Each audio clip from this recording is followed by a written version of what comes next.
Rayon பண்ணது தப்பா, ராணுவ பண்ணது தப்பா? ஆக்சுவலா ரெண்டு பேருமே தப்பு பண்ணிருக்காங்க. ரயான் பண்ணதான் கரெக்ட், ராணுவ பண்ணதான் தப்பு அப்படின்னு சொல்ல முடியாது. ஆனா ராணுவ ஃபர்ஸ்ட் என்ன பண்ணிருக்காங்கன்னா, ஜெஃப்ரியோட பாடியை ஹோல்ட் பண்ணும்போது டாலியும் சித்தம் ஹோல்ட் பண்ணிருக்காரு. டைரக்டா பண்ணாரா இல்ல இன்டைரக்டா எந்த இன்டென்ஷன்ல பண்ணாருன்னு தெரியல. ஆனா ஹோல்ட் பண்ணியிருந்தாரு டால.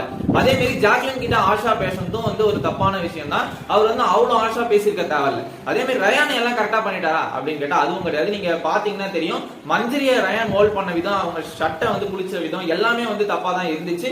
அதுவும் தவறான செயல் தான். அதே மாதிரி ரயான் டென்ஷன் ஆனதுன்றது உண்மைதான். அதனாலதான் ராணுவ அடிக்க போனாரு. அதுவும் ஒரு தவறான செயல் தான். ரெண்டு பக்கமே தான் தவறான விஷயங்கள் பண்ணிருக்காங்க. அதுல ரயான் அடிக்க போயிட்டா ராணுவ திட்டாரு. இவங்க ரெண்டு பேருக்குமே ரெட் கார்டு கொடுக்கறதுல உடன்பாடு எல்லாருக்குமே இருக்கும். ஆனா ரெட் கார்டு கொடுக்குற அளவுக்கு இது கன்வெர்ட் ஆகும்னு தெரியல. சால்வ் பண்ணிட்டாங்க தான் நினைக்கிறேன். இதுல நடுவுல ஜாக்லினும் சௌந்தர்யா அவங்க ஃப்ரெண்டுக்காக போராடின மாதிரி ப்ரோமோல இருந்துச்சு.